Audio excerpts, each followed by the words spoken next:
Chapter 1130. What exactly is going on? Luo Tan was so anxious that she was about to cry. What is wrong with Biao's youngest sister? Why would you say such words without rhyme or reason? Qin Wangfei's body was weak from the start, and this is a twin. One was distracted and tired before giving birth, and the fetus was not stable. Now one's body is extremely tired and had lost too much blood. Lu Mama could not continue speaking. It is very difficult for me to give birth. I feel that I am afraid I cannot make it. Biao, older sister, when you see my father, mother, and eldest brother, help me say that I am unfilial to not be able to serve them in their old age. Luo Tan shook her head desperately. Biao, youngest sister, these words cannot be said by me. Do not speak nonsense. You will be fine and alive to see Gu Fu and Gu Mu. It is unfilial for you to say such words. Do not say it. Do not say it. At the end, there was a sobbing tone, and she could not control herself. Shun Miao smiled helplessly and looked at Pei Lang at the side. Pei Lang's expression was absent-minded, and his lips were slightly trembling. There was no trace of his usual calm appearance. No, you can persist, he said. I have not repaid what I owe you. You must live a long and healthy life. It was as if he was forcing himself to believe something. Teacher Pei no longer owes me anything. If you really want to repay, then promise me to protect my child. Hope that he can grow up healthy. She panted with great effort, as if she had used up all her strength. When you see Xie Jingxing, say sorry to him. I cannot wait anymore. Thank him for always being willing to protect me and tolerate me. To be able to be husband and wife with him, I am very happy. Qin Wangfei, Tao Gugu cried out. Let me see my child, she said. Two old maids wiped the children carelessly and wrapped them in swaddling clothes before sending them to Shun Miao's side. Tao Gugu said with tears in her eyes, It is too little air, and they are very healthy. Shun Miao's eyes landed on the two children. She stretched out her fingers with difficulty and traced the two children's eyebrows and said softly, When these two children grow up, their eyebrows must be very good-looking. No matter if it is father or mother. I and Xie Jingxing had suffered a lot. If heaven is a good person, one would not bear to let them suffer again. Tao Gugu had already started to wipe her tears. Luo Tan turned her head away and wiped her tears with the back of her hand. I really want to watch you two grow up. Her gaze rested on the two children with deep, deep affection. It was as if she was looking at people thousands of miles away through the two babies' faces. I miss you so much. Her voice faded away. In the tent thousands of miles away, the young commander suddenly felt a pain in his chest. This pain spread from his chest to every corner of his body, so painful that he couldn't help but bend over. He held onto one leg of the table and gasped for air. Gao Yang opened the curtains and walked in. Seeing this scene, he was startled and quickly reached out to feel his pulse. After feeling his pulse, he asked curiously, There's nothing wrong. What's wrong? Xie Jingxing frowned and suddenly said, Attack Sun Yang tomorrow. Why did you suddenly decide? Gao Yang was shocked. Let's finish this quickly. Xie Jingxing turned around and walked out. The Great Liang attacked and occupied the Qin country of Xianyang. At this point, the situation of the three states being divided had lasted for more than 100 years and was finally broken by the young Prince Rui. The warlords vying for supremacy finally came to an end, and the grand hegemony finally fell to the Great Liang. Emperor Qin left in defeat and was annihilated by the enemy midway. In the world, there was only the Emperor of the Great Liang, and there would no longer be the Emperor of Ming-Chi or the Emperor of the Qin country. History would only remember the victors. Even though it was sad to be a subjugated slave, but if the old monarch was tyrannical and the new monarch was benevolent to the commoners, then the hearts of the people would eventually fall to the side of leniency. Chapter 1131. The commoners were not fools. Since ancient times, there was the saying of returning a plum for a peach. A wise ruler would be supported everywhere. The Great Liang soldiers were about to return home. To return home after a victorious battle was a glorious matter. Those families that had people who joined the army and were still alive would naturally have light on their faces. Even the corpses buried on the battlefield, even though it was regretful, they were also proud. The commoners in Long Yi City were practically running and jumping in joy, waiting for the victorious army to return. Compared to the liveliness of the commoners, the palace was cold and cheerless. Luo Tan sat in the courtyard. It was rare to see such a warm sun in an autumn day, shining on one's body, making one feel warm. The courtyard was covered with books, and Jingzhe and Guyu were drying the books. Luo Tan looked at it and laughed. Previously in the Shaochun city, she would always take these books out to dry. I felt that the books would not spoil, so what is there to dry? But she was so particular about it. Did not think that now. It was me who took the initiative to do these things for her. The green-clad male standing beside her did not speak. Pei Lang seemed to have aged a lot in one night. He did things silently. Without Xin Miao's instructions, he could not look at the booklet. Every day, he could only read the books and not do anything else. This kind of feudal days seemed to be very painful for him. There was not a bit of joyous atmosphere in the palace. Aunt Tao walked out with 2 children in her arms. Luotan quickly stood up and took one of them. The young masters are all very healthy. Tao Gugu smiled. Wet Mother said that they are very obedient at night and did not make any noise. There was also a smile on Luo Tan's face as she said, "To be this obedient, it really follows Mother's temperament." Her voice stopped abruptly. Pei Lang's gaze landed on the 2 children and his eyes slightly dimmed. Which is the elder brother and which is the younger brother? I really cannot differentiate at all. Luo Tan diverted the topic. They are exactly the same. If it is like this now, what can be done in the future? Tao Gugu smiled. It is not a hindrance. In the future, one can change clothes and dress up to differentiate. Moreover, when the children grow up, their temperament would be different, so naturally one would be able to differentiate clearly. But how to be called? Luo Tan was vexed. Which is the elder brother and which is the younger brother? Biao's youngest sister did not even have time to give them names. She squatted for a moment and then laughed in annoyance. I always say not to mention, but I always mention. Forget it. When Tao Gugu saw this, she wanted to say a few words of comfort, but saw Guyu and Jingzhe rushing in from outside. Guyu said, "Prince Wang has returned." What? Pei Lang and Luo Tan were both stunned. According to the speed of the great Liang's army, there should be more than a month before they returned to the capital. Prince of the first rank had brought men and horses back alone.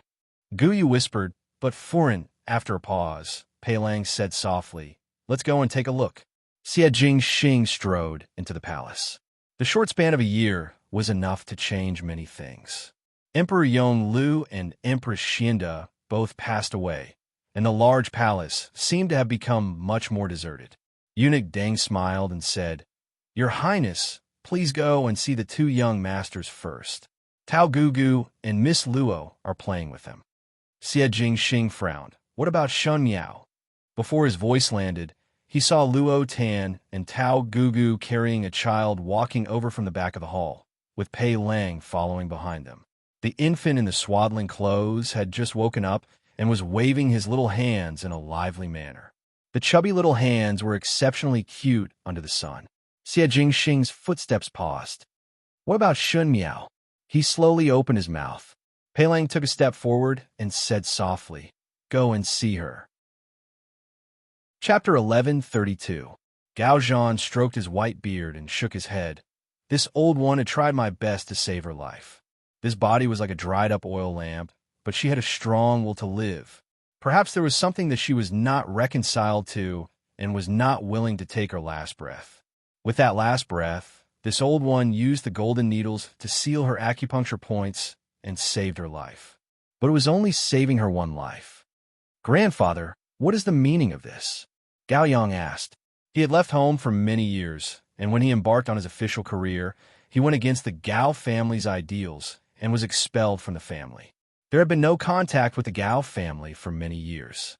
This grandfather actually made Gao Zhan's body slightly tremble. The meaning is that perhaps she will sleep forever. Even though she is breathing and has a pulse, she will never wake up and never be able to open her eyes. Perhaps she will wake up, but He looked at Gao Yang, just like the young master of the Yi family that you treated. After she wakes up, no one knows what she will be like. That was to say that after Shun Miao woke up, perhaps she would become as silly as Yi Hongguang. But there was a greater possibility that she would continue to sleep like this year after year and finally die of old age without opening her eyes to look at Xie Jingxing. Isn't that? Ji Yushu swallowed down the words living dead. But even if he did not say it out, the surrounding people also understood the meaning of Gao Zhan's words. In this case, Gao Zhan asked Xie Jingxing, "Your Highness, are you still willing to wait? There is no harm in waiting for as long as it takes." Xie Jingxing said, "She had fulfilled her promise to wait for my return. So what if I wait for her for a lifetime? Her life is mine, and without my permission, even King of Hell cannot take it away." When he spoke, his eyes were cold and had the coldness of Emperor Yongle, but it still had his own unbridled arrogance, as if he did not put anything in his eyes. Everyone was silent. Shun Miao's eyes were closed and could not hear these sounds. She seemed to be sleeping very soundly. Luo Tan said, "Go out and let her rest for some days." For this 1 year, she had not had a good rest. Xie Jingxing treated that pair of babies extremely well. The subordinates and good friends that had followed him for many years were so shocked that their jaws almost dropped when they saw his patient look. It was said that although young fathers were very happy to be a father, because of their natural carelessness, they would always resist taking care of their children. And with Xie Jingxing's character, how could he be gentle and patient? However, contrary to everyone's expectations, he spent time with the 2 children every day. Not only did he not mind doing it himself, but he was also picky about the wet nurse. As a man, he had to ask about every little thing. The 2 children only had nicknames, which were given by Xie Jingxing. One was called First Day, and the other was 15th Day. Everyone felt that this nickname was too casual, but Xie Jingxing argued, "The moon is the roundest on the 1st and 15th of the first month. Moreover, it is my own son. What does it have to do with you all? Get lost." Everyone could only scram, but he couldn't care less about anything. He didn't care about naming the baby. He didn't care about taking care of the baby. He still had to do what needed to be done. Emperor Yongli's imperial edict was known to the entire court. Now that the world was at peace, Xie Jingxing also wanted to ascend the throne. Ascending the throne naturally took its course, but what about establishing an empress? Who should he appoint? Shun Miao was still lying down, and perhaps she would not wake up in this lifetime. Perhaps when she woke up, she would be an idiot. There was no precedent of such an empress in any of the previous dynasties. It did not seem possible. The days in the future were too long, and people's hearts would change. Xie Jingxing could say that he was loyal to Shun Miao now, but who could say for sure in the future? When Luo Tan heard the news, she was very unwilling. The Shin family's army came back together with the Great Liang's army and had not reached Longyi country yet. Thus she did not know about Shun Miao's matter. As Shun Miao's only relative, Luo Tan was not willing to see Shun Miao being wronged. She was even more unwilling that Shun Miao had sacrificed everything but did not get anything. Chapter 1133. She could not scold Xie Jingxing, because Xie Jingxing himself did not do anything wrong, so she told him about Shun Miao's hard work in this 1 year. She said that Shun Miao guarded Longyi, the imperial palace, and the Great Liang's imperial family's dignity with her big belly. There were so many times when it was obviously very dangerous, but Shun Miao still managed to withstand it. She did not need to be like this. Xie Jingxing listened to Luo Tan's words in silence, and looked at her with a smile that was not a smile, so? Luo Tan did not know what to say and said, "So it is fine if you know it in your heart." She could not describe the feeling in her heart. It was suffocating and awkward, but she did not know how to relieve it. As she was running, she bumped into a person. When she looked up, it was Gao Yang. Gao Yang felt strange and asked her what was wrong. Luo Tan glared at him fiercely before leaving. Xie Jingxing walked to the pond and wanted to drink tea, but at the end he called Deng Gonggong to remove the tea and bring a pot of wine. At the side of the pond, under the moonlight, this was the last snow wine that Empress Xianda and Emperor Yongle drank. Everyone sighed that the emperor and empress were deeply in love, but the heavens were unfair. On the surface, he was indeed luckier than Emperor Yonglou. At least he was still alive, and as long as he was alive, everything was possible. But what if Shan Miao did not wake up for the rest of her life? If she lived like this, would she lose a lot of interest in the rest of her life? Xie Jingxing did not have much enthusiasm for the throne, and if he lost the people around him, it would be a very sad thing to live a boring life for the rest of his life. Someone's footsteps were heard, and when one looked towards the direction of the sound, it was Pei Lang. Pei Lang was like a gentle and modest gentleman, as if he did not drink a drop of wine in his entire life. Seeing such a person, one would feel that he should be a proud and aloof scholar drinking tea and playing the zither. However, he sat down opposite Xie Jingxing, looked for a wine cup, and poured himself a cup of wine. The wine cup made of jade emitted a glimmer under the moonlight, intoxicating people even before they drank it. Pei Lang said, "Tomorrow you will ascend the throne. Congratulations." Xie Jingxing's lips hooked up in a smile, but did not seem to be happy. "What about her?" Pei Lang went straight to the point. "What do you plan to do?" Xie Jingxing slowly turned his head and stared at Pei Lang for a while before saying, "Is Mr. Pei very concerned? Previously, I had a teacher-student relationship with Wang Fei." Pei Lang was unmoved and continued to speak. "After the imperial city was in danger, we could be considered friends in times of adversity. I don't want to accuse you of changing anything. I'm just curious." "Oh." Xie Jingxing lowered his head to drink a mouthful of wine and lightly said, "What do you think should be done?" Qin Wang Fei once mentioned that she was not greedy for the position of Empress or any other position of power. Instead, she felt that it was a burden. However, if this was her responsibility, she would bear it. She is not a compassionate person, but she is willing to bear the burden for the people important to her. This important person includes the relatives of the Shun family, the child in her belly, and you. Pei Lang said, "Qin Wang Fei said that her life has always been exceptionally rough. The heavens have also been very harsh to her. Sometimes, thinking from the beginning, it seems that she has never encountered any good times. Therefore, he never dared to hope for the blessings of the heavens. The only extravagant hope I had was for the people I loved to be safe and happy." Xie Jingxing's eyes moved slightly. Pei Lang turned his head to look at him and said with a smile, she had never encountered any good times before. Things that others could easily obtain, she had to put in great effort to obtain. Even some of the smallest wishes were harder for her than others. Now that the bitterness is over and the sweetness is here, she had fallen into a deep sleep before drinking the sweet dew. The heavens are really too unfair to her, but it is precisely because she never had any extravagant requests from the human heart that she is more pitiful and admirable. Chapter 1134. Your Highness Prince of First Rank. Pei Lang held the wine cup in his hand and smiled. Now that you have accomplished your great undertaking and ascended the throne is in sight.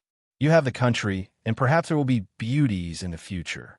But I still have to remind you not to let yourself regret. His voice was slightly low. If one regrets, there would be no chance to turn back in this lifetime. Every day of pain is torture. Xie Jingxing looked at him thoughtfully and asked, "You have regretted it before?" "Once, and tried my best to redeem it. Even though I managed to redeem some of it, but what was lost could not be regained." Pei Lang sighed. Both of them were silent.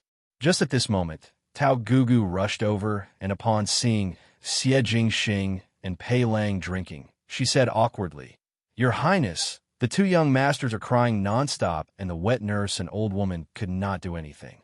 It is better for you to go and take a look." The 1st and 15th days were coaxed by Xie Jingxing every day, and their temperament was very arrogant. No matter how others coaxed them, they could not do anything, but Xie Jingxing coaxed them. Speaking of which, it was strange. Shen Miao's temperament was very calm and would not give trouble to others, but she gave birth to 2 children that seemed to be here to collect debts. It was still all right previously, but once Xie Jingxing came back, his temper grew.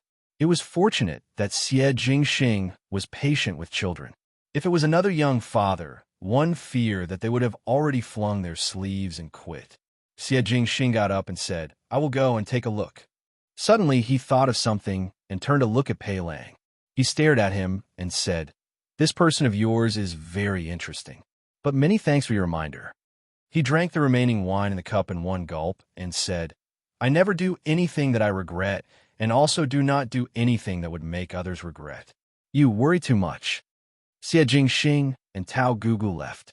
Looking at their backs, Pei Lang shook his head and laughed at himself before muttering, "Worry too much?" His expression gradually became bitter. Really, do not give others a chance at all. So hateful. On the day of Xie Jingxing's ascension, the sky was bright and the sun was warm and the wind was clear. It was called Shaojing. The nine-tiered palace stood tall and majestic. Dragons danced above the throne room. Hundreds of officials stood in front and courtiers stood to the left and right. The young emperor had changed into a peacock-feathered dragon robe made of gold. The yellow robe was embroidered with golden threads. The corners of the robe were fine and exquisite. It was majestic and dazzling, causing others to be unable to look at it directly. His appearance was peerlessly handsome, and he wore a proper crown. However, he had a pair of frivolous peach blossom eyes. Even so, wherever his gaze passed, it was like the cold wind in October, filled with killing intent. No one dared to belittle this young emperor.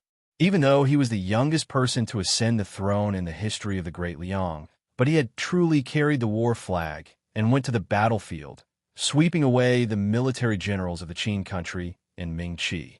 In the imperial court, he was good at using crafty schemes and force people into a sorry state. The imperial edict of succession had been established. The imperial jade seal was in his hands. From now on, the Great Liang dynasty, the world would welcome a new master. After the ceremony, he unexpectedly walked to one side. The courtiers did not dare to raise their heads until they heard the emperor's voice, "Appoint an empress." Everyone knew that Qin Wang Fei was currently in a long sleep. So why would she suddenly appoint an empress?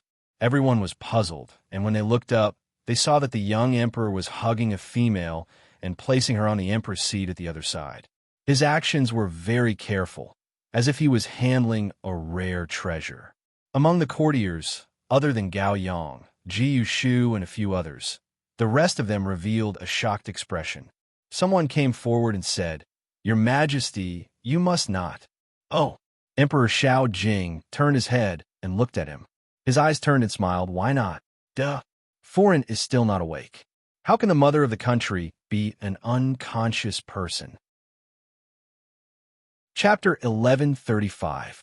One had never heard of any country's empress being someone who had not woken up. Cannot do it. Emperor Xiao Jing seemed to be deliberately teasing him. Zhen wants to do it, so what?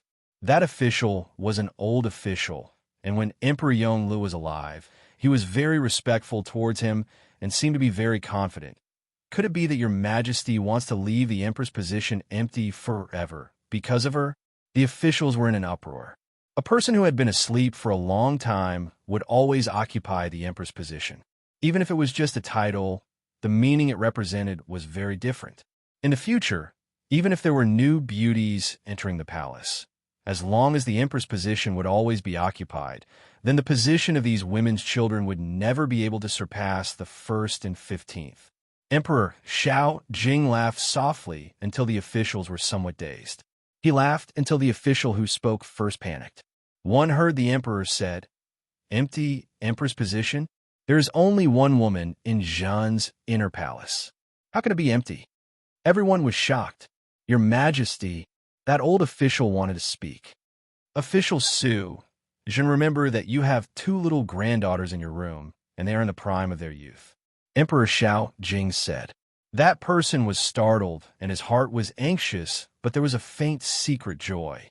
But the next moment, the secret joy disappeared, and one could only hear the emperor saying, "How about Zhen betroth her to young General Song of Wuguan?"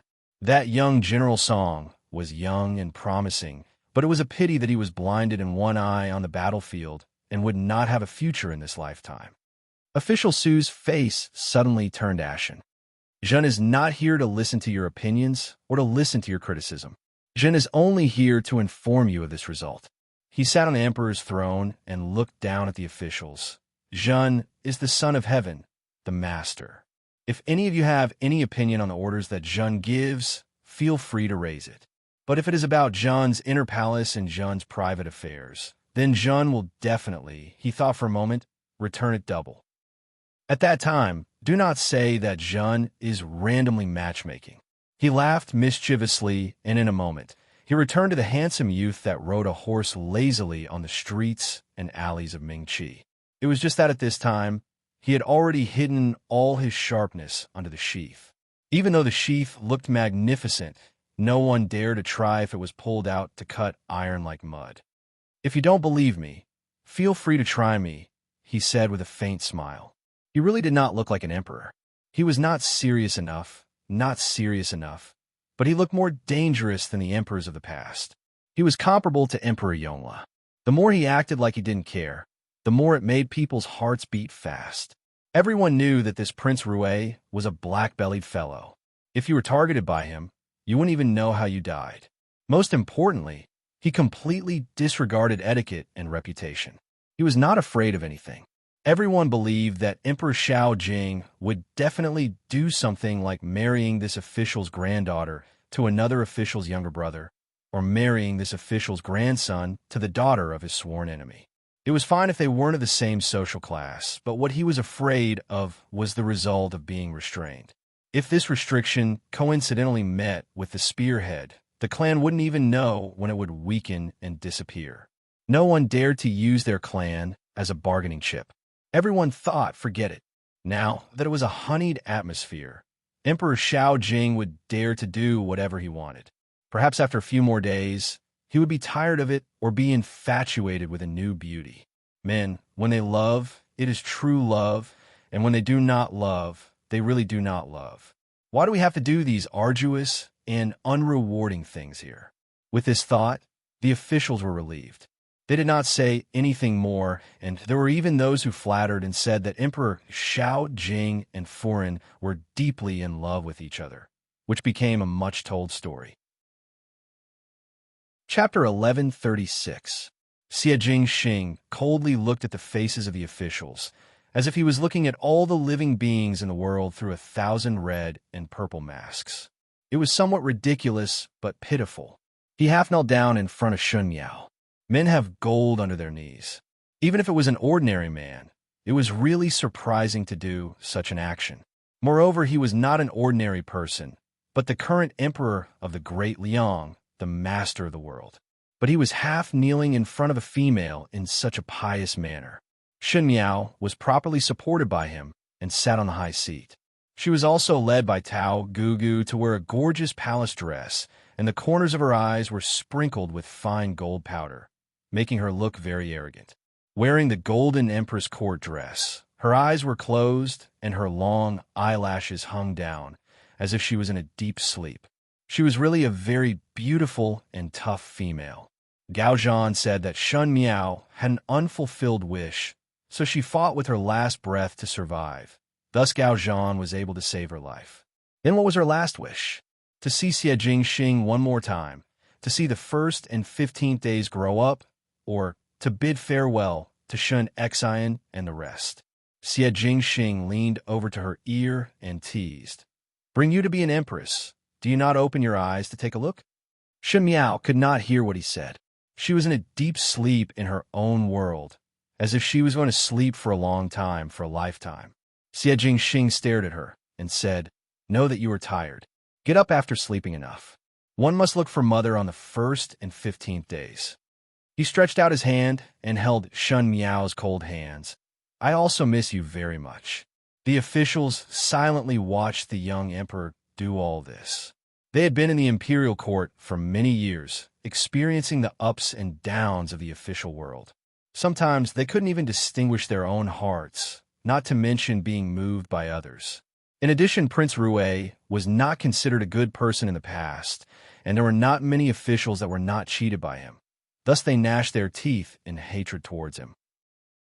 But at this moment, they were somewhat reluctant to disturb this scene. It was as if through the picture of the emperor and the female, they could see some of their own shadows when they were young. Everyone would love someone, but it was just that this love could not last for a lifetime. Because it was too difficult, many people would give up halfway. Those that could walk to the end were very rare. Could Emperor Xiaojing do it? Xie Jingxing fiddled with the heavy crown and placed it on Xun Miao's head. His movements were gentle and solemn, as if he had placed something else on the crown. He leaned over and kissed the woman's eyes. Time blurred and quickly retreated, as if he had returned to a certain day a long time ago. He was still a mischievous youth, and she was still advancing step by step for the imperial family of Ming-Chi, protecting the Shun family with difficulty. He asked, "Shun Miao, do you want to be the empress?" No one would have thought that he would become the emperor, and she would become the empress. The world had gone round and round, and it had returned to the beginning. At the back of the throne room, Luo Tan, who was secretly watching, covered her mouth, as if she wanted to cry and laugh at the same time. She whispered, "He really made Biaomei his empress." Biaomei did not misjudge him. Behind him, Pei Lang also smiled faintly. His smile contained a sense of relief and a sense of loss, but it was mostly filled with gratification. He said, "That's great." In the spring day, apricot blossoms filled one's head, and as the breeze blew, the petals fluttered down, covering the ground with the fragrance of flowers. Birds stood on the branches and chirped, and the entire place was bustling with noise and excitement. Half a year's time passed in a blink of an eye, so fast that one could not catch anything. To the commoners of Longyi, this half a year was extremely pleasant. Perhaps it was because he had swept away the Qin country and Ming-Chi, or perhaps it was because the new emperor's thoughts were very different. In short, Emperor Xiaojing was a very competent emperor. Chapter 1137. He was very generous to the people, and the new court orders made the people applaud. There was a rumor in the streets that because Emperor Xiaojing liked to wander among the people when he was young and sympathized with the suffering of the people, he could always put himself in the people's shoes. In any case, Emperor Xiaojing's reputation was still very popular among the people, but it was not necessarily so among the court officials. In the past, when Emperor Yongle was on the throne, he had to consider his face in everything he did. However, Emperor Xiaojing was a lawless person. He was generous to the people, but harsh to his officials. He did not care about their feelings at all. Even those old officials who boasted of their seniority could not get any advantage in front of him. What was more frightening was that he balanced the power in all places very well, and his sense of smell was sharper than a mouse. Not to mention any movements, even if there were some subtle thoughts, he would be keenly aware of it. It caused the court officials to suspect that there was a traitor in their residence and would clean up the residence when there was nothing to do. The court officials were most dissatisfied with him because in this half a year, Emperor Xiaojing really did not accept a beauty. There was only a sleeping Empress Shun in the inner palace. This was really puzzling. In the beginning, some people thought that he just felt guilty to Empress Shun and thus made a promise. Moreover, even if the Empress position was unshakable, it would not be a problem to accept some other women. But as the days passed, this Emperor Xiaojing's inner palace was so clean that a bird could be seen. Everyone then realized that he was not acting. Some people suspected that he spoke too confidently before, and now he could not put down his face to slap his own mouth. So he was very understanding. He sent his own daughter to Flower Jiu, and the next day, Emperor Xiaojing bestowed a marriage to the son of his archenemy. This time, the court officials were all in an uproar. Emperor Xiaojing's means were really vicious. Bestowing a marriage to his archenemy, not only did he kick away the woman he did not want, he also balanced the situation and warned the officials who were ready to make a move, killing 3 birds with 1 stone. It was too bad. Over time, the court officials did not dare to send beauties to Emperor Xiaojing without permission. However, rumors were indispensable. A young man full of vigor, other than his unconscious wife, did not even have a woman. People could not help but wonder if he was gay. But when this rumor came out, it did not seem to affect anything. So what if the emperor was gay? He still had 2 sons, so he didn't have to worry about no one to inherit his empire. Moreover, this old man was very cunning. A scourge would live for 1,000 years. He would probably live for a long time. In short, the people submitted to him and the courtiers were obedient. The early morning sunlight was exceptionally good. Tao Gugu carried the two children to Xie Jingxing and said worriedly, "Emperor, you really want to bring the two little princes out for an outing?" Xie Jingxing held a child in each hand and straightforwardly stepped onto the carriage. In the carriage, Shen Miao was sleeping. Xie Jingxing looked at her with a headache and said, "Sleeping for half a year. Are you a pig?" Number 1 and number 15 shook their small hands and turned to look at Xie Jingxing curiously. Xie Jingxing said to the outside, "Let's go." He waved his horse whip in resignation. His master had become the emperor, and he, the leader of the MOU army, had actually become a horse driver. Xie Jingxing loved to bring the children out for an outing. Even though he was always stopped by Deng Gonggong and Uncle Tang, he was unable to stop them due to his high martial arts skills. He always said that one must let the children see the scenery at a young age, so that in the future they would not be easily blinded by the flashy world and would know what they really wanted. In fact, it was most likely an excuse, as he only wanted to bring Shen Miao to play. The carriage stopped at Jiayang Mountain. The foot of the mountain was full of beautiful scenery.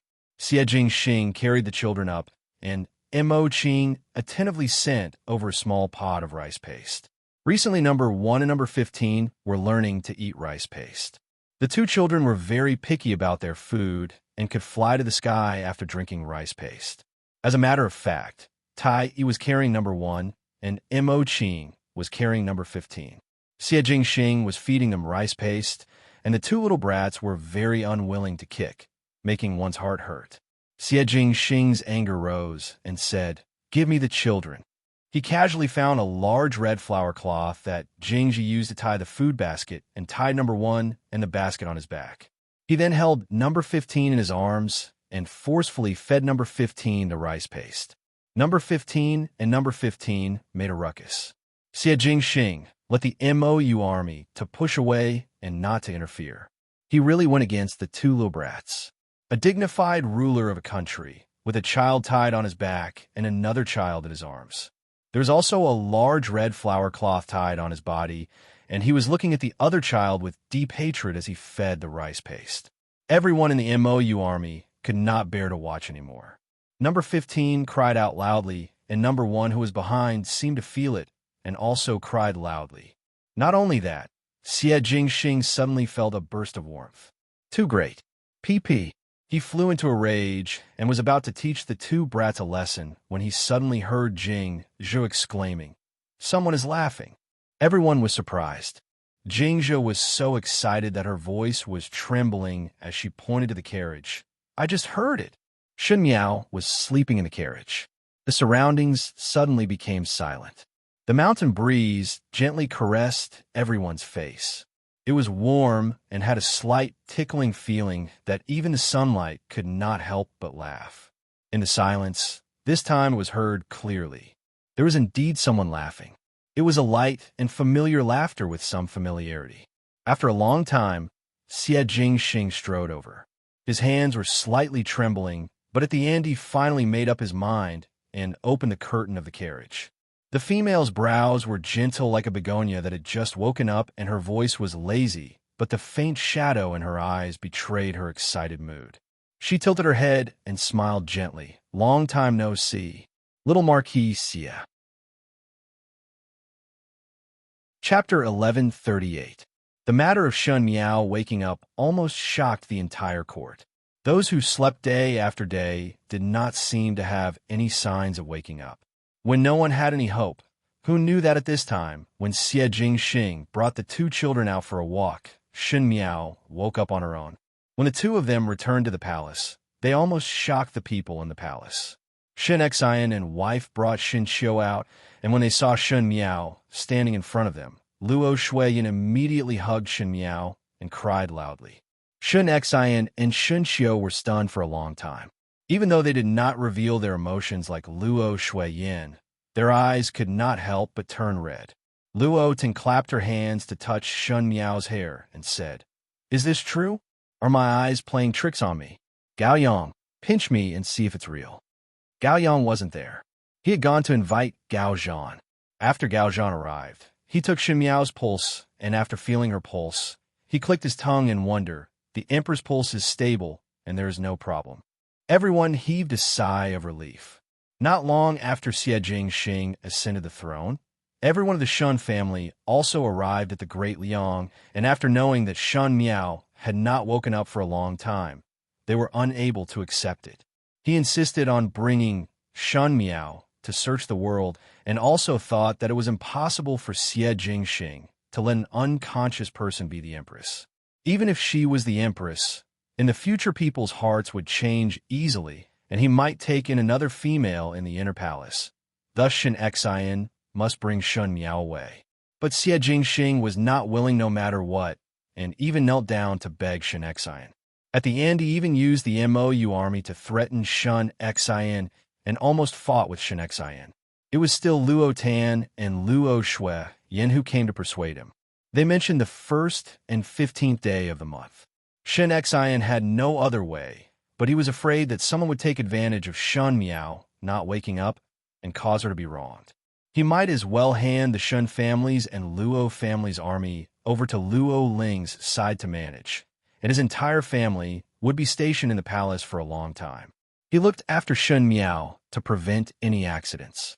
This was actually somewhat against etiquette, but Xie Jingxing was happy to see it happen, as it was good to have someone accompany Shun Miao to talk.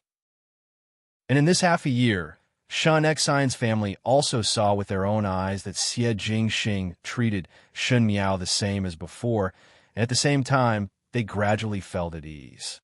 Speaking of these, Shun Miao's heart was filled with mixed feelings. He never thought that he would be able to see his family the moment he woke up. Everyone was safe and sound, and everything was peaceful. This was already an unimaginable joy for her.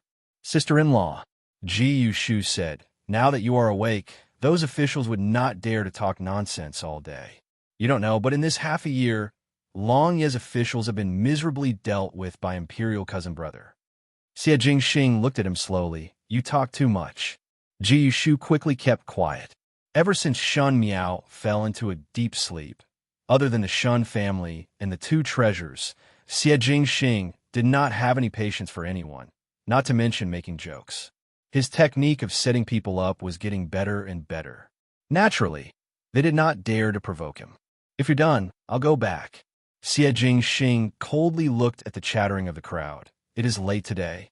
Do not disturb Zhen's Empress rest." He put a lot of emphasis on my Empress. When Shun Xiu saw the situation, he wanted to roll up his sleeves and fight with Xie Jingxing. In this half a year, both of them would often fight behind. It was said to be exchanging pointers, but it was actually to vent each other's dissatisfaction. Shun Xiu was indignant in his heart. Shun Miao was unable to wake up because of Xie Jingxing. How good would it be if she did not follow Xie Jingxing in the beginning? Xie Jingxing was angry that Shun Xiu was meddling in other people's business. Why did his own daughter-in-law need an outsider to manage, not even his eldest brother? Now that Shun Miao returned and Xie Jingxing declared his sovereignty, Shun Xiu's heart was unhappy. But he heard Luo Shuiyin saying that is also right. Jiao Jiao has just woken up, and we have asked so many questions at once. It is inevitable that she will feel dizzy. It is better to let her rest for a while. Anyway, the days are long, so we can slowly talk. Chapter 1139. Shen Miao actually wanted to hear everyone talk about the things that happened in this half a year, but after thinking about it, it would be better to speak slowly since there was still time. Everyone discussed and dispersed, and Shen Miao returned to her bedroom. She first went to wash up, and Jingzhe and the rest helped her bathe. As they were serving, they were wiping their tears and said with teary eyes, "Fu, your ladyship is finally awake." These servants were previously thinking that it would be great if there was a day that we could serve your ladyship to bathe once more. One did not know if the heavens would be willing to give this opportunity. One did not think that the heavens really have the virtue of cherishing life and was willing to give these servants another chance. Your ladyship In the future, these servants will serve you like this every day. Shun Miao did not know that after bathing, these maids would actually cry so much that she did not know whether to laugh or cry. She then used gentle and soft words to coax these maids. She knew in her heart that she had been asleep for half a year, and most of it was because these maids were scared. After wiping her body and drying her hair, Shun Miao put on her clothes and went out to let the wet nurse bring year 1 and 15 over. The two children were carried to the bed. In the past, they were often carried by Xie Jingxing to get close to Shen Miao. So even though Shen Miao had never woken up, the two children were not at all unfamiliar with her scent. They looked at her with a smile and curiously stretched out their soft little hands to grab her hair. Shen Miao's heart was about to be splashed by the two children. She stretched out her fingers to tease the children. Because they were twins and were equally lively, the wet nurse would not be able to differentiate them, so she gave them different clothes. Year 1 wore a blue gown, and 15 wore a red gown. Year 1 hugged Shen Miao's fingers and started giggling. Shen Miao burst out laughing. Xie Jingxing just returned from outside and saw Shen Miao lying on the bed and laughing happily with the two little fellows. He walked over and said in disdain, "After sleeping for half a year, have you become stupid? Laughing like a fool. I am looking at my son." Shen Miao rolled her eyes at him. "What does it have to do with you? That is also my son." Xie Jingxing raised his brows. "Without me, how would you give birth?" Shen Miao was too lazy to bother with him and continued to play happily on the 1st and 15th days of the year. Xie Jingxing took off his outer robe, but walked over and went around her back. He reached out to hold her waist and pulled her into his embrace. "Two silly little brats. There is nothing to see." "Didn't you name them?" Shen Miao complained. "Did you randomly pick them?" "Who said that I randomly picked it?" Xie Jingxing said, "Leave the name for you to pick when you wake up." "Aren't you afraid that I'll never wake up?" Xie Jingxing lazily said. "Then they will be called Xie Chu and Xie 15. Shen Miao, the two little guys on the bed, didn't know if they understood Xie Jingxing's words, but they protested with a yi sound. Shen Miao quickly reached out to coax him, but was pulled back into his embrace by Xie Jingxing. He said, "Not seeing for half a year, you do not miss me and are so cold." Shen Miao paused for a moment and suddenly turned her head back. She broke free from Xie Jingxing's embrace and stood properly. She crossed her arms at her chest and stared at Xie Jingxing with a smile that was not a smile. Xie Jingxing suddenly felt that his back was somewhat numb. She said, "Little Xie Marquis, do you know what you have done?" Xie Jingxing was inexplicable. "Done what?" Shen Miao smiled coldly. The flowers in the summer were good, the saucers were playing with bees, and there was the fragrance of flowers everywhere. The streets were filled with people, and horses galloped past. The hawkers' lively cries spread from the east to the west of the city, and everywhere was jubilant. Chapter 1140. Shen Miao was wearing a yellow long-sleeved robe, and there were hundreds of flowers embroidered on it. This robe was originally brightly colored, and with the addition of the complicated embroidery, it looked jumbled. In addition to her head full of gold and silver ornaments and heavy makeup, she looked exceptionally stupid. The surrounding people would occasionally pass by and look at her with an expression of watching a joke. Shen Miao's gaze was somewhat at a loss. She was clearly in the Great Liang's imperial palace a moment ago and was on the verge of death due to giving birth, thinking that she had died. But in the next moment, she was on this bustling street. She was not unfamiliar with this street, as this was Ming Qi's Ding capital. What was going on? Long Yu would definitely not be able to reach the Ding capital in a blink of an eye. Could it be that she was dreaming? But Shen Miao knew that it was not so. Jingzhe and Guyu followed behind, and the two maids had a careful look. Shen Miao looked at the clothes on her body. She seemed to have returned to a long time ago, so long that she just started to be infatuated with Fu Xiu-yi. Could it be that his previous reincarnation was the real dream? Just a golden millet dream, which was real? Which was the dream? Shen Miao felt somewhat dizzy and reached out to hold her forehead. Guyu jumped in shock when she saw it. Is young lady uncomfortable anywhere? Shin Miao shook her head, and, just as she was about to speak, she saw a familiar person walking past the corner of the street. That person was wearing tattered clothes and was holding a horsetail whisk as he shook his head. One did not know what was in his mouth as he was mumbling.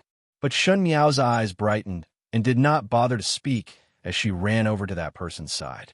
Jingzhe and Guyu were unable to stop her and could only follow as they watched Shun Miao walk over to that person. Taoist priest Qi Yin. Shun Miao shouted.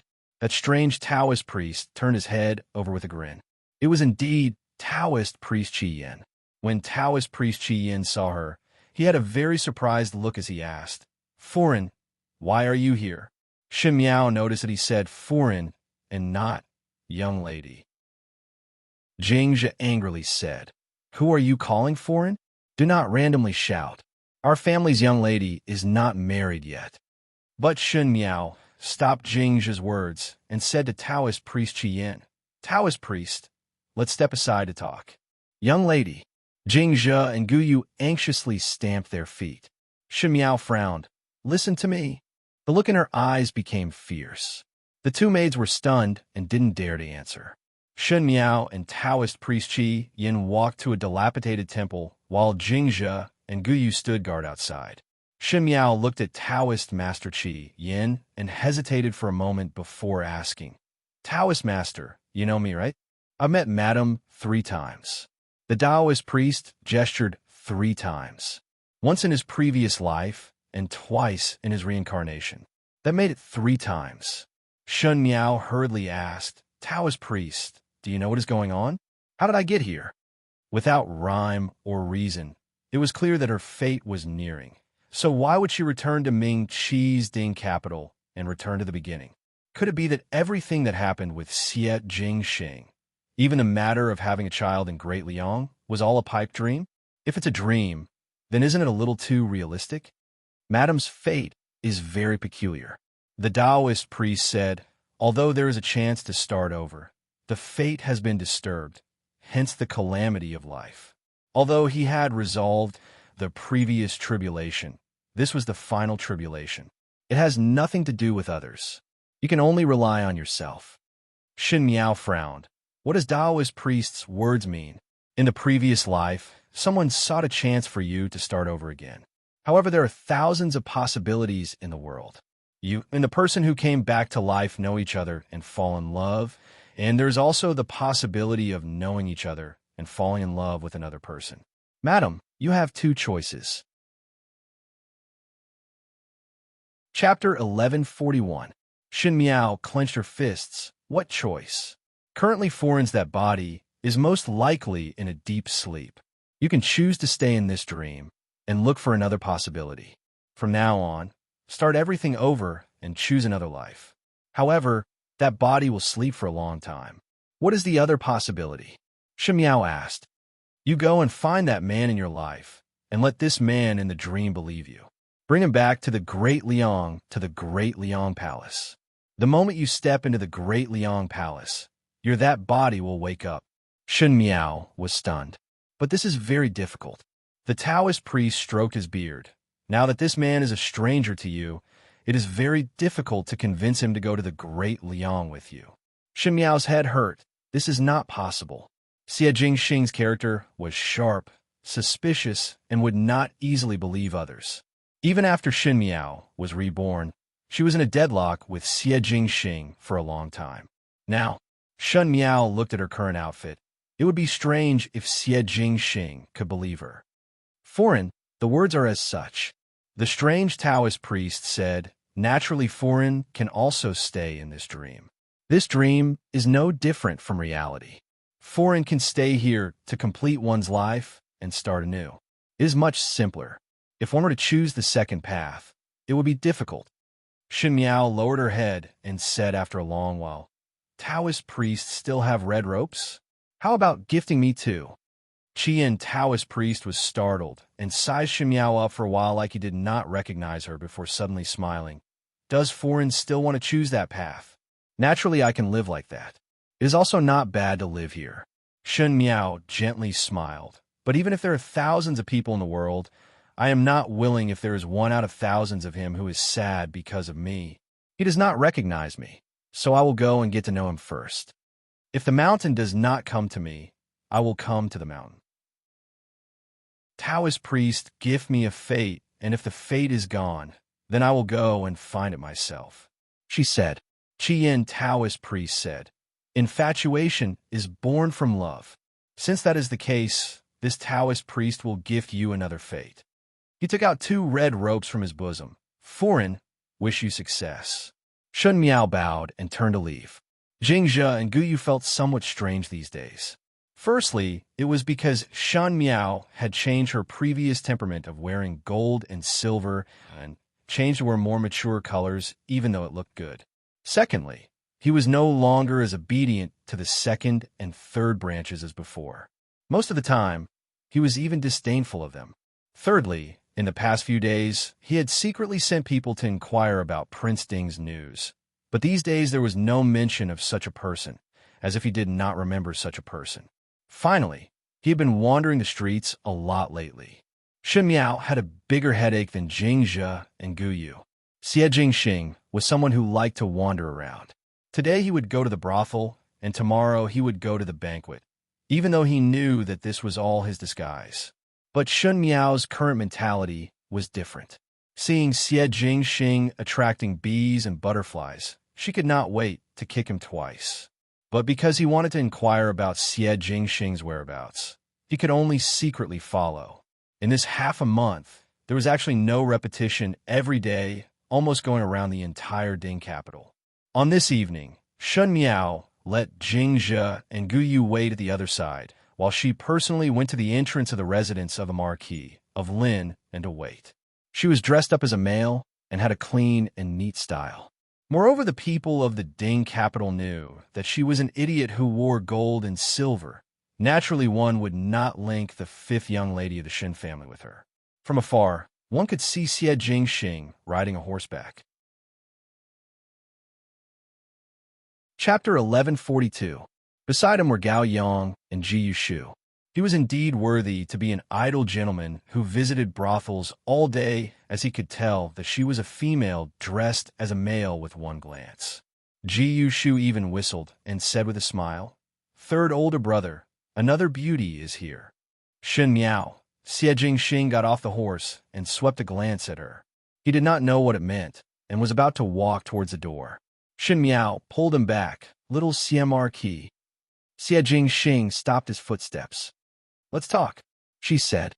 In the room, Xie Jingxing poured a cup of tea for her and lazily stared at her. Shen Miao, 5th Shin young lady, after following me for half a month, could it be that you are really infatuated with me? His words were frivolous, but his eyes were as sharp as usual. He had long investigated her identity clearly, but he had played it down and didn't say anything. Shen Miao had a headache. To let her and Great Liang wake up earlier, she must quickly bring this Xie Jingxing to Long Yi so that she would wake up from the dream. But in this dream, Xie Jingxing was still so mischievous and suspicious. What should she say? Say that she was Xie Jingxing's wife? And also gave birth to 2 children for him? Would Xie Jingxing think that she had lost her mind? She said, "Little Xie Marquis, can you accompany me to Great Liang?" Before her voice landed, a strong wind came, and before Shun Miao could react, her throat was grabbed by someone. His voice was cold, and there was a hidden killing intent. "What do you know?" Shun Miao almost could not breathe. She knew that it was like this. With Xie Jingxing's overbearing temperament, no matter what she said, he would not listen. Even if she wanted to explain, it was not possible. Seeing that she was gasping for breath and seemed to have no martial arts, Xie Jingxing then slightly loosened his grip. Shun Miao was angry and anxious as she said angrily, "Scoundrel." Xie Jingxing's gaze turned cold. "You have big guts." Scoundrel. Lecher. Shameless. Burning the bridge after crossing the river. Cruel and unscrupulous. She did not stop scolding. Xie Jingxing was stunned and unconsciously let go of his hands. After a moment he laughed. 5th Shin young lady, I do not seem to have offended you." Shen Miao covered her neck and said, "Bring me to Great Liang." Xie Jingxing was about to flare up again when he heard Shun Miao sing, Bring me to Great Liang, and I will tell you what I know. Xie Jingxing crossed his arms and looked at her coldly before smiling. Apologies, I am not interested in what you know. He sat down in front of the table and leisurely drank his tea. But today, I will spare your life. If I discover that you have other plans.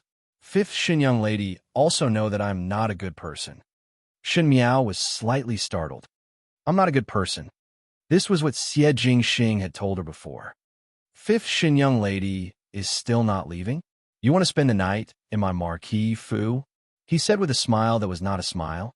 I have no problem. Xin Miao said, shameless, and stormed off. After Xin Miao left, Xie Jingxing's face turned cold as he said, Tai.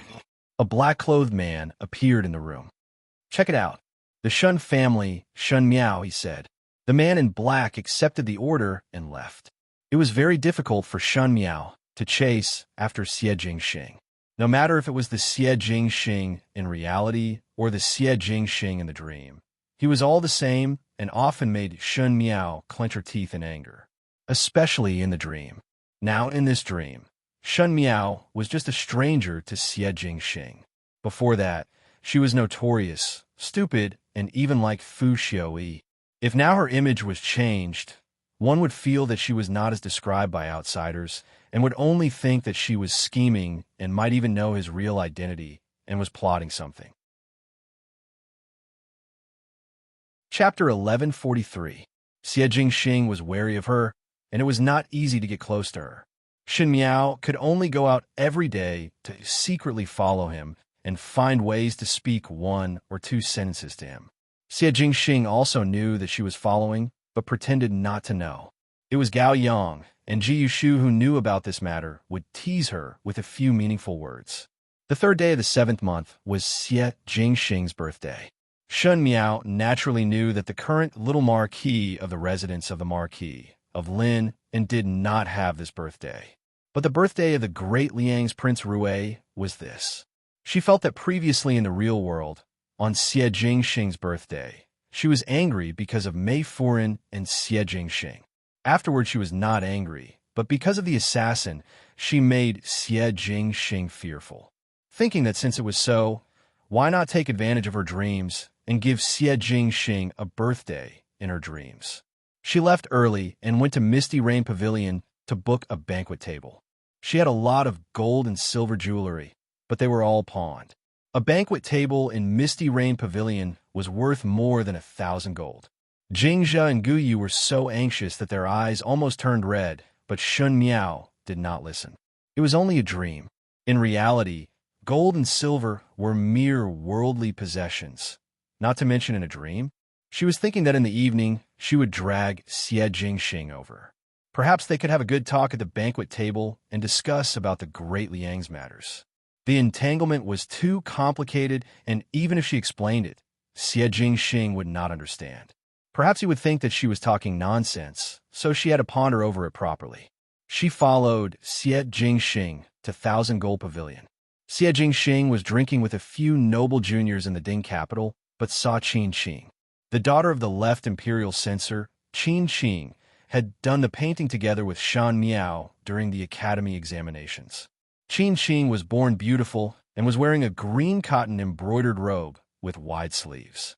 There was a yellow belt on her waist which made her slender waist less than a grasp, and the fluttering of her clothes made her look like a fairy.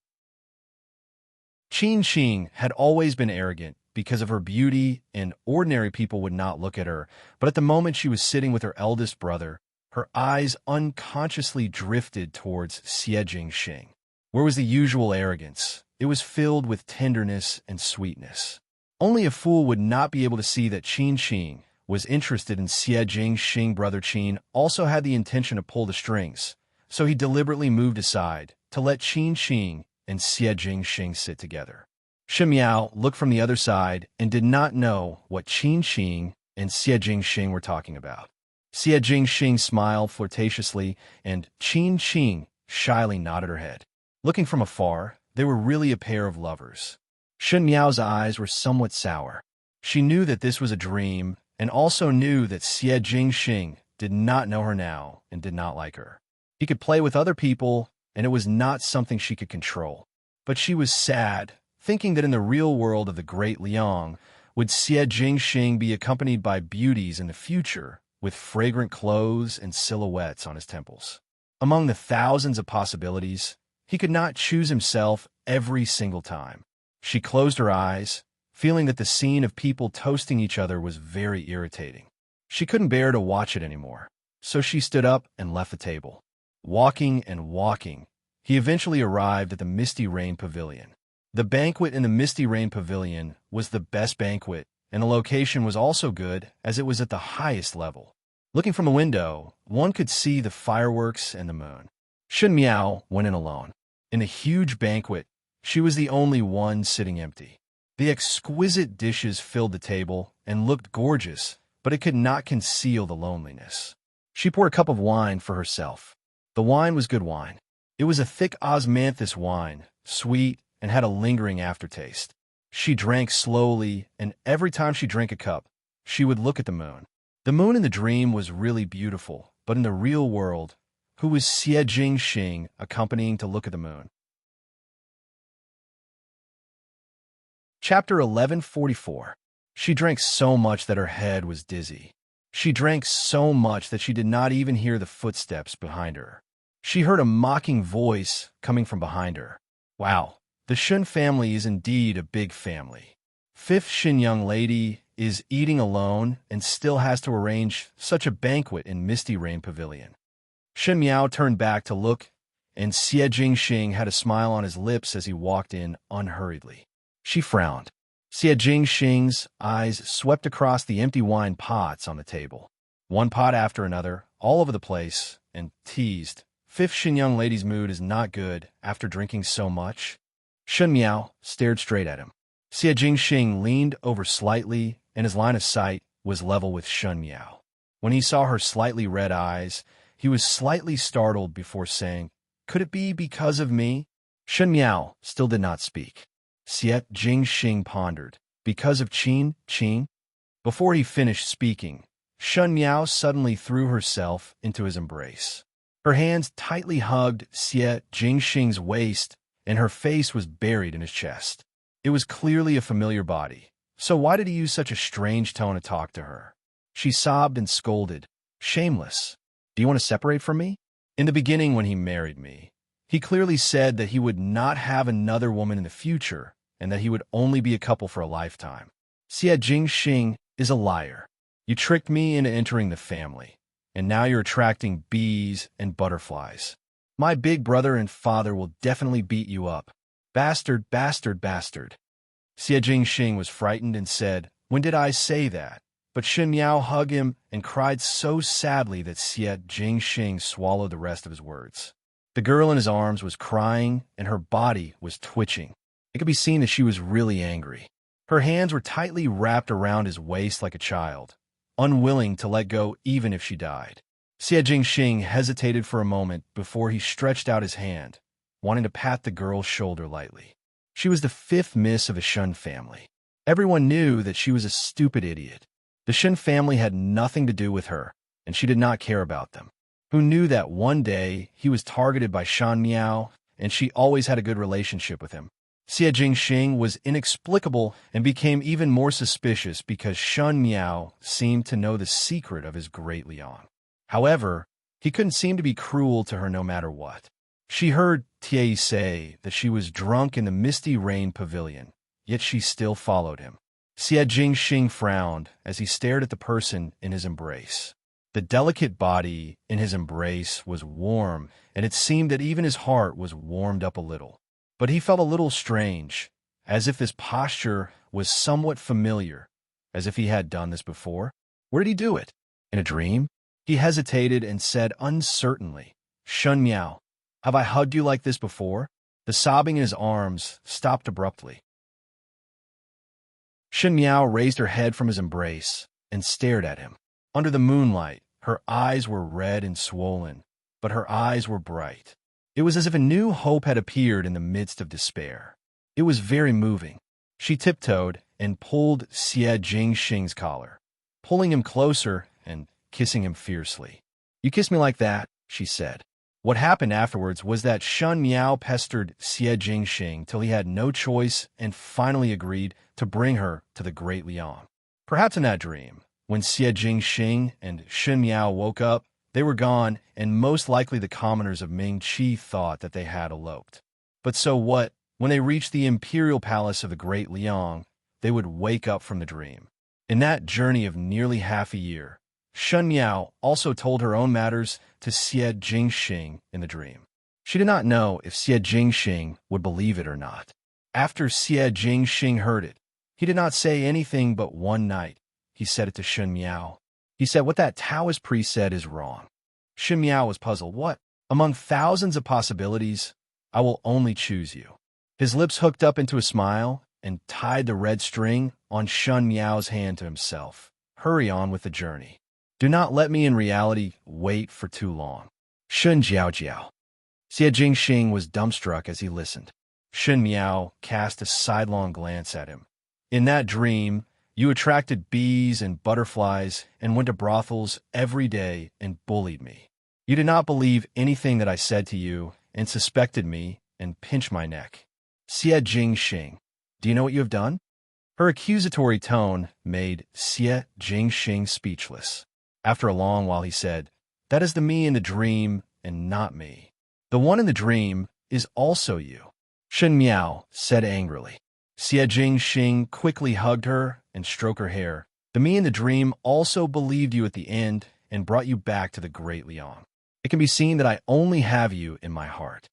He touched his chin and said unhappily, "But that brat is really lucky that you actually took the initiative to kiss him."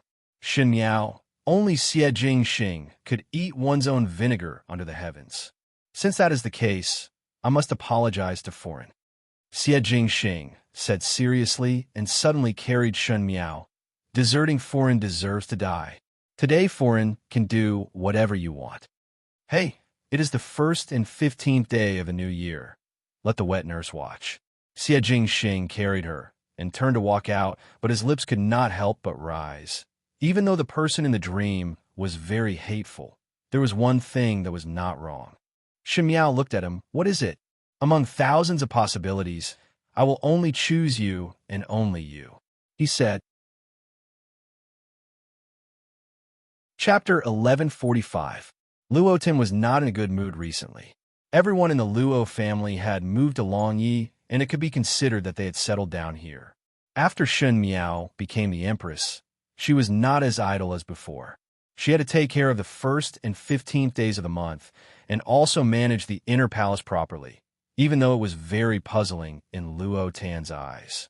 After all, there was only Shun Miao alone in the inner palace of the Great Liang, so what was there to manage? But Shun Miao was indeed busy, and Luo Tan felt somewhat bored. But she had always had a restless temperament, and simply went out to play all day, to find entertainment for herself. This time the Luo family's second household couple were somewhat dissatisfied. Madame Ma said all day, "You are not young anymore, and Rin Jiao's son is already over 1 year old. Others do not care about you being an old young lady, but you are still so rash all day long. How can that be?" Luo Tan was extremely vexed. She felt that it was good to be alone. She could eat, drink, and play by herself, but after getting married, it would be troublesome if she had to manage this and that, and also manage her husband's heart. If her husband was a good one and did not bring in a mess of females into the inner courtyard, then she would want to spread the branches and leaves earlier. After giving birth, she would have to personally take care of the children. A female's youth was so short that how could it be wasted on such trivial matters? It would be better to take advantage of one's good years to go out and visit famous mountains and great rivers. That would be meaningful. In fact, the Luo family was not an old-fashioned family and would not worry about marrying off their daughter at such a young age. It was just that parents would always hope that their child would have a good home to return to as soon as possible, and Luo Tan was always carefree. Living till this age, it seemed that she had never liked anyone before. If one were to talk about liking, it would be casually seen on the streets. This kind of liking was no different from liking flowers and plants. One did not know how long it would take for Luo Tan to be enlightened on matters of love. Madame Ma asked, "Tanner, tell mother honestly. Do you really not have a man that you like? Luo Tan was impatient from being questioned and said, Mother, where did I find a man that I like? Now even Qian'er has a young lady that he likes, and Qian'er is younger than you. When Madame Ma heard this, she became depressed and used Luo Qian as an example. There are so many good men in this world. Why can't I see any that I like? Luo Tan curled her lips. There are many of them, but I haven't seen many. This cannot go on. Madame Ma slapped the table. I cannot let you continue to fool around like this. Now, that Jiao Jiao is the Empress. She must know a few young talents in this world. I have to ask her to help me look for one. You go and take a good look for me. Luo Tan looked at her incredulously. Mother, are you serious? It's not like I can't get married. It is not that you cannot get married. You simply do not understand. Madame Ma said, You must go. If you do not go, how can I let you go out? Finishing, she did not wait for Luo Tan to answer and got up to leave. Madame Ma let Luo Shuiyan accompany her to the palace to talk about this matter with Shen Miao. Even though Shen Miao was now an empress, she did not change her temperament and was as gentle as before in front of relatives. The Luo family and the Shen family still got along with her like before, and there was no change. When Madame Ma mentioned Luo Tan, she felt a headache and asked Shen Miao, Jiao Jiao, you usually come in contact with many noble people. Can you help Tanner to look for a few? One does not need the family background. The most important thing is the character, and one must have a good character. Tanner is pure and does not know the twists and turns of the residents. It is best that the family is clean and simple and do not have any messy relatives. Ku, it is best to have a handsome appearance. Madame Ma was somewhat blushing. Tanner likes good-looking things. If one is good-looking, most likely she would like it. Chapter 1146. Shen Miao was astonished and looked at Luo Shuiyan. Luo Shuiyan also said yes. Jiao Jiao, it is better for you to take a look at Tanner. Naturally, there is no problem, but Shen Miao asked hesitantly, Does Biao older sister really have no one in her heart? With her temperament, it is impossible to wait for her to take the initiative to open her apertures. Madame Ma waved her hands and had an appearance of not wanting to mention it again. If Tanner is half of Jiao Jiao's knowledge, I would not need to be so worried. Since they were all sisters, Shen Miao was able to discern heroes, and at a young age, she was able to marry Xie Jingxing, a rare, peerless male in the world, which became a much-told story. After marriage, Xie Jingxing was also tightly controlled, and other than the Empress, there were no other women in the inner palace of a monarch. How many women in the world were envious but Shen Miao could not? Moreover, Xie Jingxing's conditions were so good. Looking at Luo Tan, after living for so many years, not to mention taking down a peerless male, she did not even have any signs of an ordinary male. Originally, Madame Ma and Luo Liantai were thinking that when their daughter grew up, there would be so many marriage proposals that the doorsill would be broken. If one family had a daughter, then hundreds of families would seek for it, and how lively it would be. At the end, it was so quiet that not even a mosquito could be seen.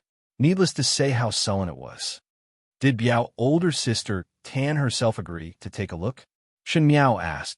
She dare not agree.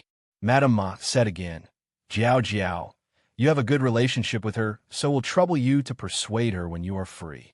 What is the matter with a young lady visiting the brothel all day long? She is very clear about the gambling houses in Longyi. It is really a misfortune for the family. Luo Tan had such a lively temperament and disregarded the rules and etiquette. She lived freely, but it was easy to be criticized. Shen Miao replied straightforwardly, All right, then I will start to help Biao's older sister to take note.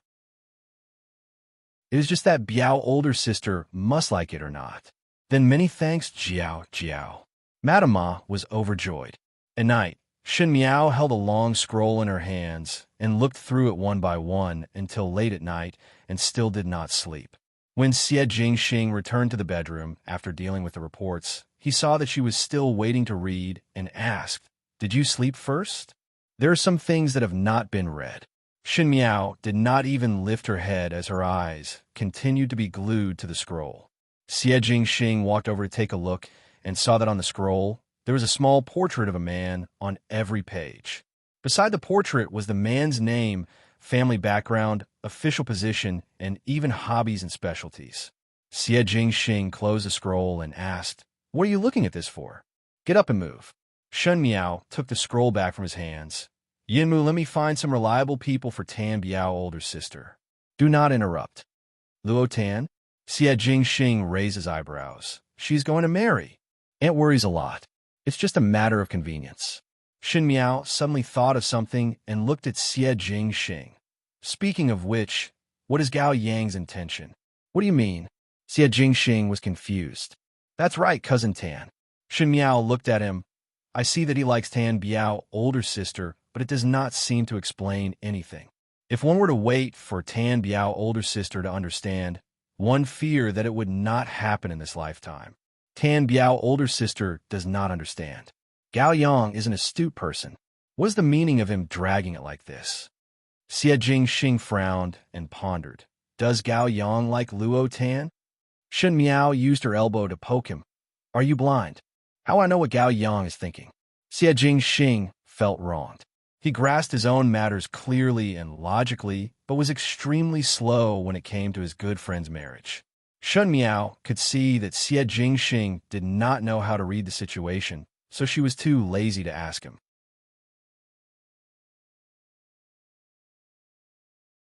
Chapter 1147.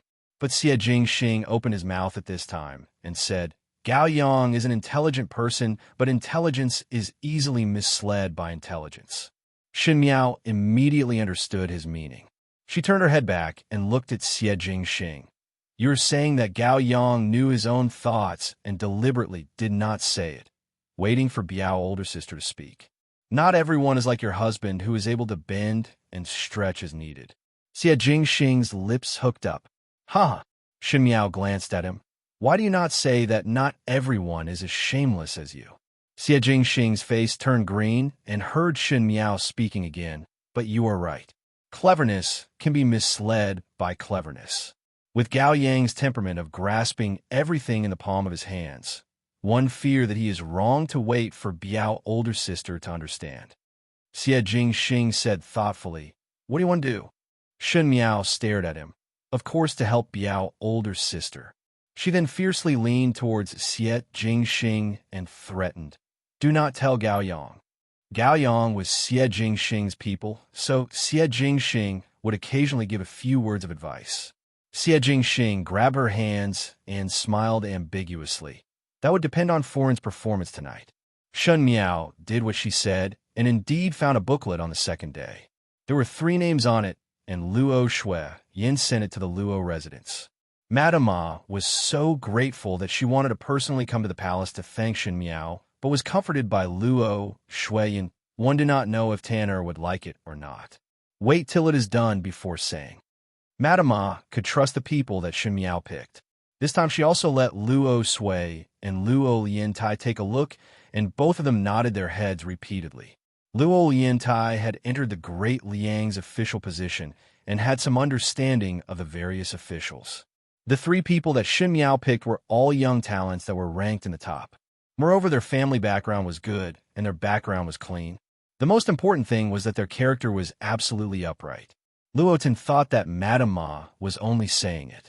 Even if Madame Ma had such intentions, Shin Miao would definitely be on her side and would definitely not let her take a look at these people.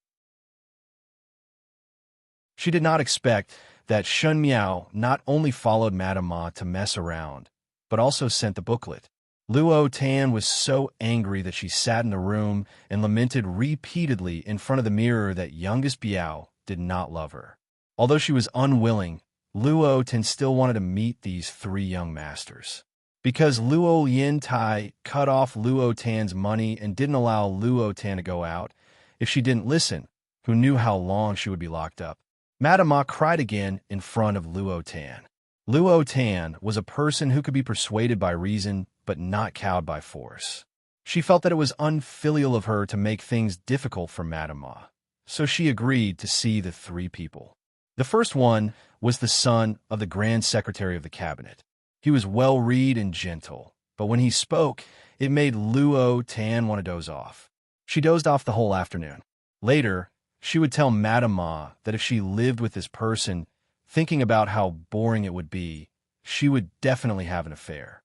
Madame Ma was so frightened that she immediately arranged for the second young master. The second young master was a former deputy general. He was still young, but after a few more years, he would definitely have a better future. It was just that this young deputy general was very mature. Even though he was handsome, it made one feel fear. Luo Tan said that if she were to marry this person, she would be worried that she would be hacked to death by the person sleeping next to her at night, as his killing intent was too strong. Madame Ma thought about it. Indeed, females were all delicate. Even though Luo Tan was usually carefree, but if she was with a military general, if there was any friction, that person's temper would be hard and would not be willing to give in, and if they quarrel, wouldn't there be chaos? She then rejected the second person in her heart. On the third day, the last person was finally welcomed. This was the middle minister's family's young master. He was 20 this year and was still considered young. Even though his family was a civil official, he also practiced martial arts. He could be considered a talent with both civil and military skills. Chapter 1148. The moment he saw Luo Tan, he praised a small saber at Luo Tan's waist. It was a small saber that Luo Tan had spent a lot of money to buy. It looked unremarkable, but it was a precious saber that could cut through iron like mud. Normal people didn't know what was good, but this young master could tell that it was a good saber with one look. Luo Tan was very happy. Looking at this young master's handsome features and presence, Luo Tan, as a person who liked good-looking things, was especially willing to talk more with him. Now that she said it, she realized that this young master was a talent. Not only did he know a lot, he had been to many places. When he talked about the strange things that happened in those places, Luo Tan listened intently. Even though he was knowledgeable, he never showed off and didn't use those cryptic words. Instead, he changed to a way that Luo Tan could understand and spoke tirelessly. It was very interesting to listen to him talk. Unknowingly, the two talked until the sky turned dark. This day was more joyful than he had imagined. Young master, he seemed to be very satisfied with Luo Tan, and the two agreed to go out to play tomorrow. Returning to the Fu, Madame Ma asked Luo Tan, "Tanner, what do you think of this young master?" Luo Tan said, "Not bad. As a friend, he is very qualified." Madame Ma and Luo Liantai almost cried tears of joy. Luo Tan looked at people based on her preferences. To be able to be her friend, she had almost succeeded. Listening to Luo Tan's servant girl talk about how the two of them were chatting happily, Madame Ma finally put down most of her worries.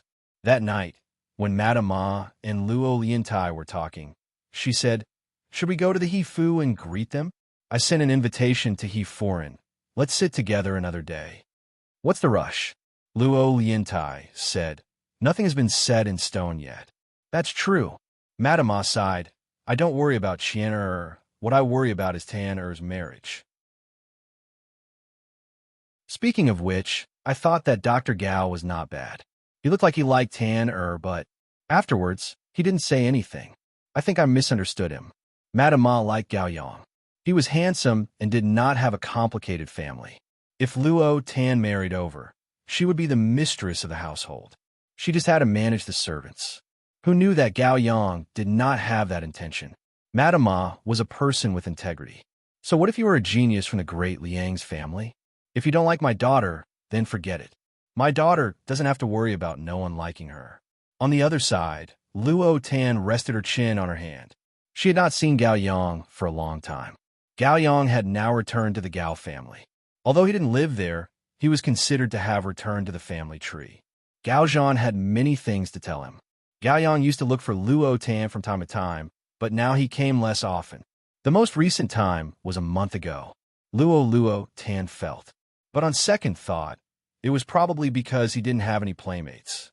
Fortunately, the current young master, he was also very interesting and they could play together. He was also very liked by Madame Ma. Since that was the case, they could just treat it as changing the person they played with. Luo Tan didn't know that someone had seen her drinking tea with young master he in the tea house today. At this moment, Ji Yushu was feeding the parrots as he said, "Long time no see Luo Tan play. Why did she not come over these days?" Gao Yang was startled. "What is the matter?" Ji Yushu mentioned Luo Tan without rhyme or reason. Something must have happened. Today on my way back, I saw Luo Tan walking together with a male. Ji Yushu muttered. She looked rather happy. Is she going to play with others in the future? Chapter 1149. Gao Yang was stunned and asked, "What did you say?"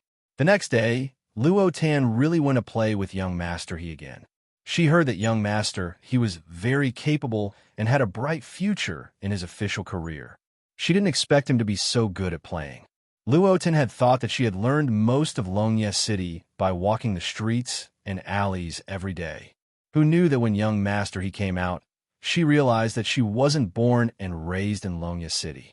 Young master he knew many small shops and restaurants that others didn't know about. It was refreshing. Luo Tan liked these new things the most. She swept away the dejection of the past few days and felt like it was her first time in Lineage City. She bought many things. The two of them seemed to be the same kind of person. They loved to eat and play and were full of energy. That day, they played until the sun set before reluctantly leaving. Young master he sent Luo Tan back to the manor. Gao Yang came to the Luo manor, and coincidentally he saw Luo Qian walk out. He was probably going out to do something. He was no longer the spirited youth from before. He had grown a lot taller, and his immature face started to show the determination of a man. However, his lively personality was still the same as before. They were indeed siblings. When he saw Gao Yang, he said, "Dr. Gao." Gao Yang. The siblings loved to call him doctor, but his identity wasn't an ordinary doctor. Moreover, he had an official position, okay? Luo Qian asked, "Dr. Gao, are you here to find my sister?" "My sister isn't here." Gao Yang was stunned and asked calmly, "Oh, it's so late. Why isn't she back yet?" Luo Qian waved his hand and pretended to be old. "Hi, she went out with that young master he. She probably lost her way." Young master he. Gao Yang chewed on this name. Before he could ask anything else, he heard Luo Qian say, "What did I say? They're back."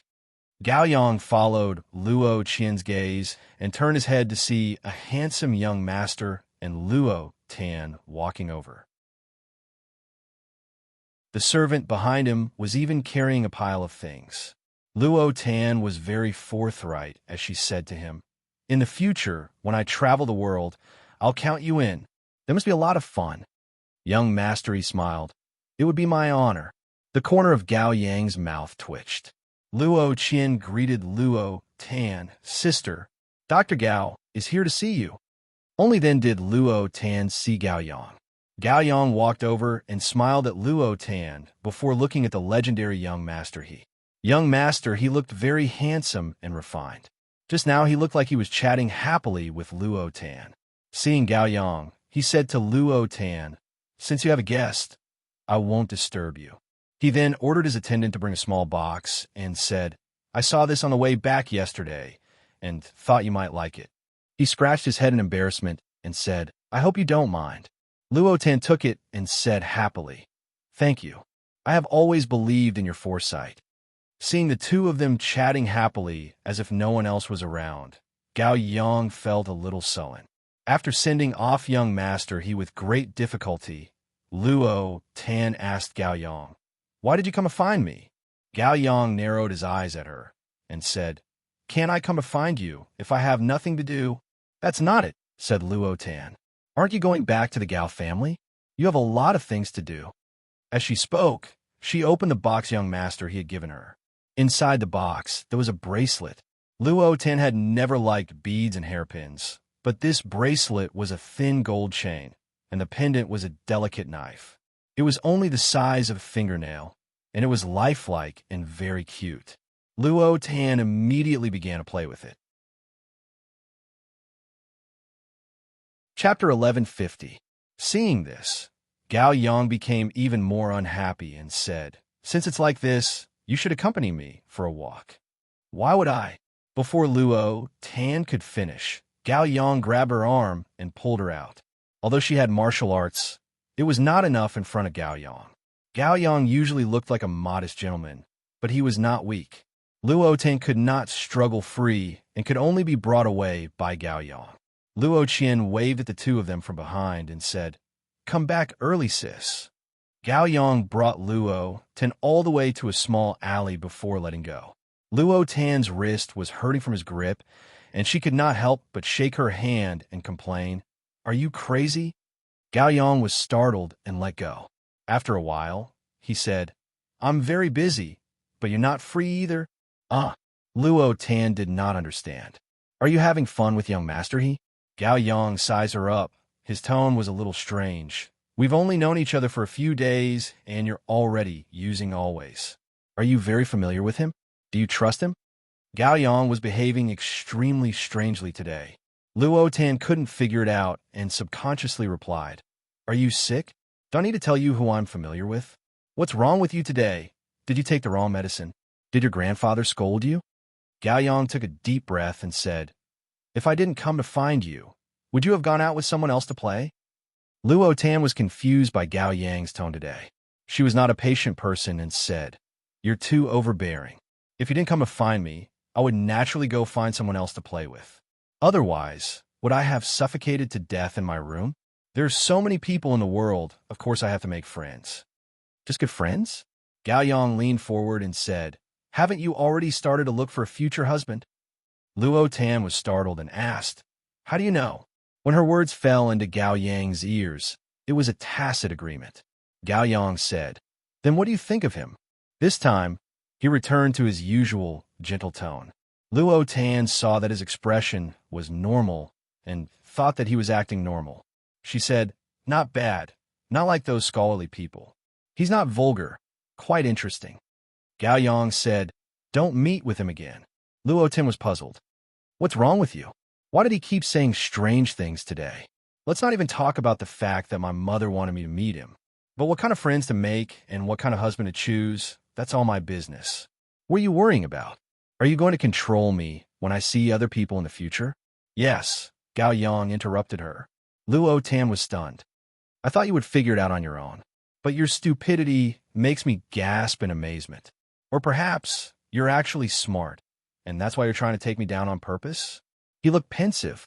Luo Tan didn't understand what he was saying and only heard Gao Yang call her stupid. She immediately exploded and said, "You're the stupid one."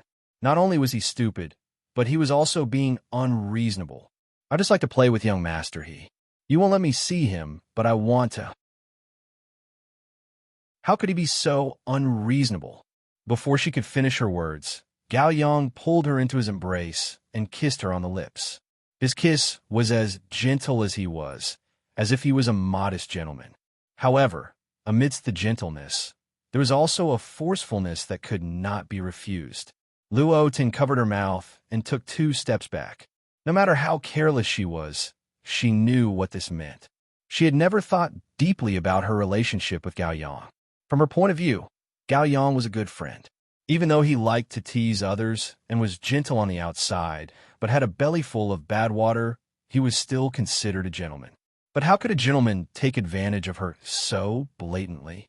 If it was other people, one feared that Luo Tan would have raised her knife and chopped people all over the city. At the very least, she would beat the other party up. But when she encountered Gao Yang, apart from being flustered, she actually didn't feel much anger. It was as if she was already used to such intimate actions. Yes, she was already used to it. From the Ding capital to Longyi and staying in the Gao residence for a very long period of time, Gao Yang was definitely a gentleman to her, but he would still make some intimate actions from time to time. Those actions were very natural, and Luo Tan was carefree and did not care too much about it. So much so that it was like nibbling at the mulberry leaves. It was logical to do such an outrageous thing, but it seemed normal. Luo Tan was horrified. When Gao Yang saw her like this, his expression relaxed and his tone became gentle. He said, "Do not see him in the future." Luo Tan was ashamed and resentful. "Why did you? If one cannot see this, then I would really suspect that you were so stupid that one could not pick a second in the world. Gao Yang chuckled. Luo Tan's face turned red and white and red before she suddenly said, "Could it be that you like me?" Gao Yang lightly coughed and said, "I've already done it so clearly." Luo Tan felt wronged, as how would she understand? He did not come to propose marriage and did not write love poems. He was not like Xie Jingxing, who would say sweet nothings from time to time. Only a ghost would be able to see it. Gao Yang said, "At the beginning, one only felt that you were fun and wanted to tease you. Afterwards, one felt that you were very interesting, and when I see you being close to others, my heart would feel uncomfortable. Originally, one thought that you would eventually understand if one let nature take its course. But now I understand. With your brain, if I do not say it, you would not understand in this lifetime." He took a step forward and did not give Luo Tan a chance to escape. "Do you understand?" Luo Tan was a little confused by his words and subconsciously nodded. "Oh, then that is good." Gao Yang happily held her shoulders. "Then let us return to the residence." "Return to what residence?" Luo Tan asked. "Of course, the Luo residence." Gao Yang smiled lightly. "It is time to discuss our marriage with mother-in-law." After a moment, "Gao Yang, you are seeking death. That you're tuning in to the Romance Rendezvous YouTube channel. We're so grateful for your support, and don't forget to subscribe to join us on this incredible journey through captivating stories. Your generosity through donations truly makes a world of difference, as it's the primary source of revenue that allows me to expand and enhance this channel for you. Thank you from the bottom of my heart for being a part of this adventure.